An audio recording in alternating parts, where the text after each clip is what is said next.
வணக்கம். நீங்கள் பார்த்து ரசித்துக் கொண்டிருப்பது உங்கள் பாஸ் டிவி. செய்தி வாசிப்பது உங்கள் பி விஜயன். செய்திகள் தொடர்கிறது.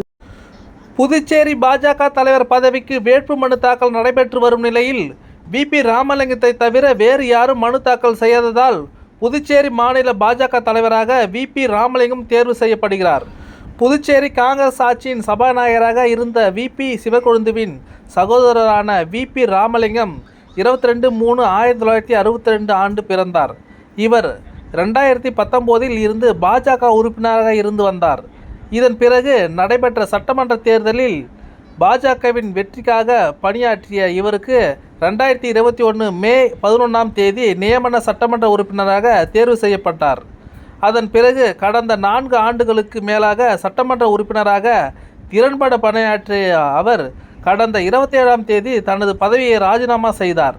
இந்த நிலையில் தற்போது தலைவராக இருக்கும் செல்வ கணபதியின் பதவிக்காலம் முடிய உள்ள நிலையில் புதிய தலைவர் தேர்ந்தெடுப்பதற்கான வேட்புமனு தாக்கல் இன்று கட்சி அலுவலகத்தில் நடைபெற்றது. இதில் பாஜக தலைவர் செல்வ கணபதி முன்மொழிய பாஜக தலைவர் பதவிக்கு வி.பி. ராமலிங்கம் தேர்தல் நடத்தும் அதிகாரி அகிலனிடம் மனு தாக்கல் செய்தார்.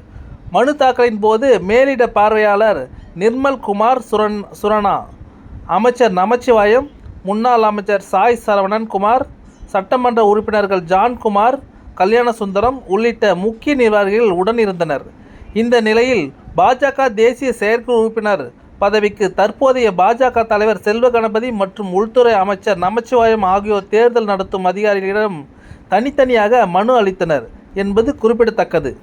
தலைவர் பதவிக்கு வேட்புமனு தாக்கல் நடைபெற்று வரும் நிலையில் வேறு யாரும் தலைவர் பதவிக்கு போட்டியிட வேட்புமனு தாக்கல் செய்யாததால் வி.பி. ராமலிங்கம் புதுச்சேரி மாநில பாஜக தலைவராக ஒருமனதாக தேர்வு செய்யப்படுகிறார்.